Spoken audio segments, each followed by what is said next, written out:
warahmatullahi wabarakatuh.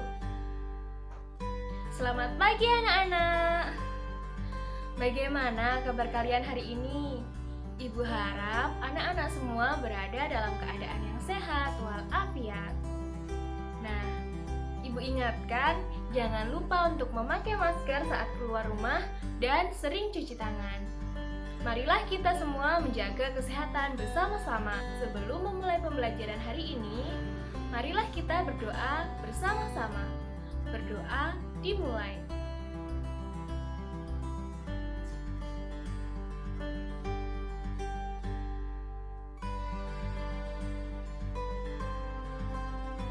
Selesai. Sekarang kita siap untuk memulai pembelajaran. Pada pembelajaran sebelumnya, kita sudah berkenalan dengan padi. Padi adalah salah satu contoh dari pemanfaatan tumbuhan sebagai bahan makanan. Tetapi selain padi, ada banyak sekali manfaat dari tumbuhan yang dapat kita temukan dalam kehidupan sehari-hari. Coba, bisakah anak-anak menyebutkan apalagi ya manfaat tumbuhan dalam kehidupan kita? Iya, benar sekali. Tumbuhan memiliki banyak manfaat. Contohnya adalah menjadi bahan makanan seperti buah-buahan, sayur-sayuran, dan lain sebagainya. Selanjutnya, tumbuhan juga bisa dijadikan sebagai obat. Pernahkah anak-anak minum jamu? Iya, jamu adalah salah satu contoh dari pemanfaatan tumbuhan sebagai obat-obatan. Selanjutnya, tumbuhan juga bisa dibuat sebagai bahan sandang. Contohnya adalah katun, kapas, dan tumbuhan yang lain. Nah, selain itu, tumbuhan juga bisa dimanfaatkan sebagai pendingin alami. Coba, bagaimana rasanya apabila kita sedang beristirahat atau duduk di bawah pohon? Pasti rasanya akan menjadi dingin dan segar. Wah, ternyata ada banyak sekali ya manfaat tumbuhan yang bisa kita temukan dalam kehidupan sehari-hari. Itu tadi adalah bukti bahwa kita sudah menerima hak kita untuk memanfaatkan tumbuhan dengan baik. Seperti pada pembelajaran sebelumnya, bahwa apabila kita menerima hak, maka kita juga harus menunaikan kewajiban. Kita sudah mendapatkan hak untuk dapat memanfaatkan tumbuhan dengan baik. Kira-kira apa ya kewajiban yang harus kita lakukan? Kewajiban yang harus kita lakukan adalah memelihara tumbuhan serta menjaga keberadaan tumbuhan. Selain itu, kita juga berkewajiban untuk menghematnya supaya hak bisa kita terima dengan baik. Lalu, bagaimana ya cara agar kita bisa melaksanakan kewajiban? Nah, kewajiban ini bisa kita laksanakan dengan sikap bijaksana. Sikap bijaksana adalah sikap yang menunjukkan bahwa kita sudah menerima hak dan melaksanakan kewajiban. Seperti apa ya contoh sikap bijaksana terhadap tumbuhan? Untuk memahaminya, mari kita simak cerita berikut ini. Perkenalkan, ini adalah Benny, dan ini adalah adik Benny. Mereka berdua adalah saudara, tetapi mereka memiliki perilaku yang sangat berbeda terhadap makanan. Benny selalu mengambil nasi, sayur, dan makanan yang lain sesuai porsinya, sehingga Benny mampu menghabiskan makanannya. Sedangkan adik Benny selalu mengambil makanan melebihi porsi yang bisa dihabiskannya, sehingga adik Benny selalu menyisakan makanan di piringnya. Nah, dari cerita yang sudah kita simak tadi, kita menemukan dua perilaku. Lalu, mana ya yang termasuk ke dalam sikap bijaksana terhadap tumbuhan? Benar sekali. Sikap Benny yang mengambil makanan sesuai porsinya termasuk ke dalam sikap bijaksana. Karena dengan begitu tidak ada makanan yang akan tersisa karena Benny mampu menghabiskan makanannya. Dengan begitu berarti Benny sudah menghemat penggunaan tumbuhan sebagai bahan makanan. Sedangkan sikap adik Benny termasuk sikap yang tidak bijaksana. Karena dengan menyisakan makanan, berarti adik Benny sudah menyia-nyiakan tumbuhan, serta tidak menghemat penggunaan tumbuhan dengan baik. Wah, ternyata dari sikap yang sederhana seperti mengambil makanan sesuai porsinya dan menghabiskan makanan termasuk ke dalam sikap bijaksana terhadap tumbuhan. Kira-kira apalagi ya sikap bijaksana yang bisa kita lakukan terhadap tumbuhan? Yuk kita simak gambar-gambar berikut ini. Pada gambar pertama kita bisa mengamati bahwa di situ ada gambar seorang anak perempuan yang sedang menyiram tumbuhan. Kira-kira apakah sikap anak tersebut termasuk sikap bijaksana terhadap tumbuhan? Benar sekali, menyiram tanaman termasuk sikap bijaksana terhadap tumbuhan. Karena menyiram tanaman berarti kita sudah memelihara keberadaan tumbuhan. Selanjutnya kita beralih ke gambar kedua. Nah, apakah memetik tumbuhan sembarangan termasuk ke dalam sikap bijaksana terhadap tumbuhan? Benar sekali, memetik tumbuhan secara sembarangan tidak termasuk sikap bijaksana terhadap tumbuhan.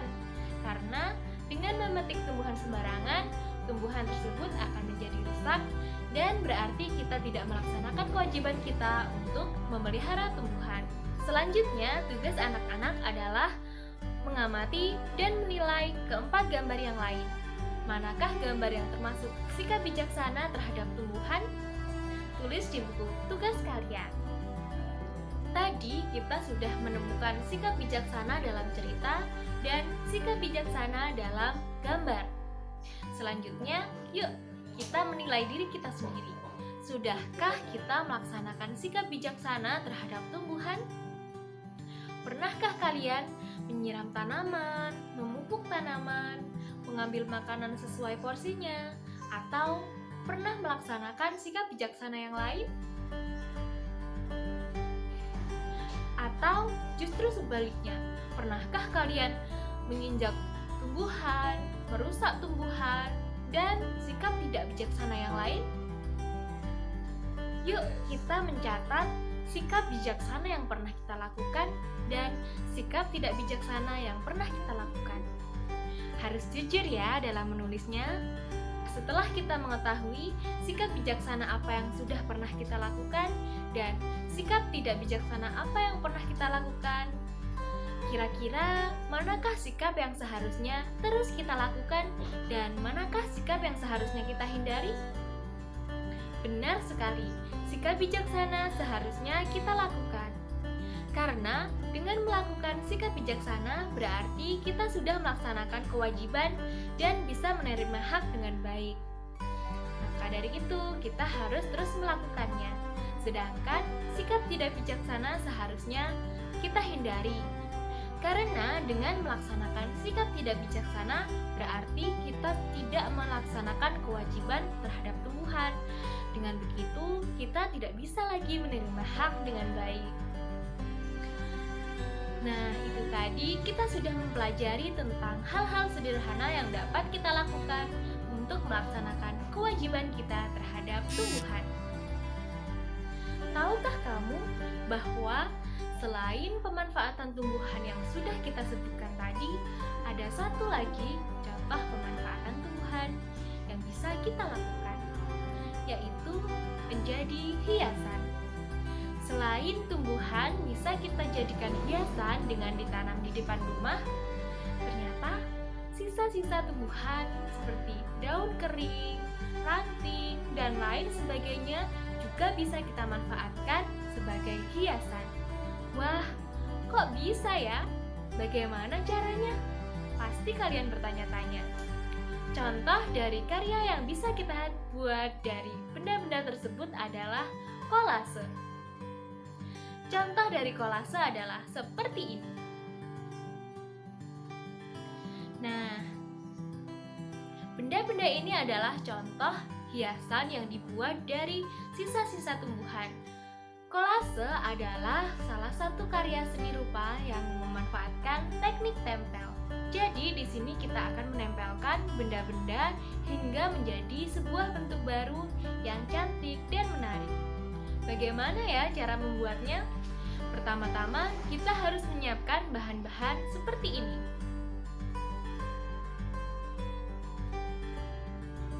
Setelah semua bahan terkumpul, marilah kita membuat karya kreasi kolase dengan mengikuti langkah-langkah berikut ini. Pertama-tama kita membuat pola. Selanjutnya kita memilih bahan yang sesuai dengan pola. Kemudian kita menggunting daun sesuai pola.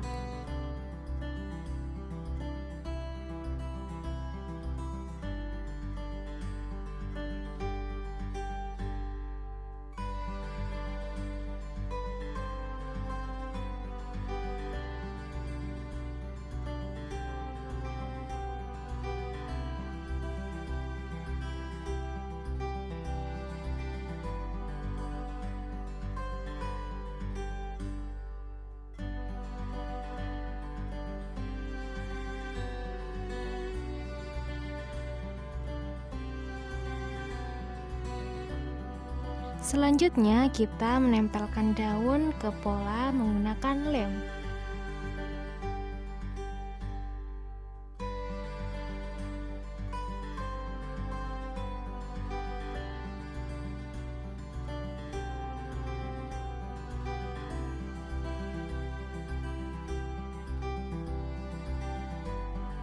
Tunggu lem kering dan selanjutnya karya siap untuk dijadikan hiasan.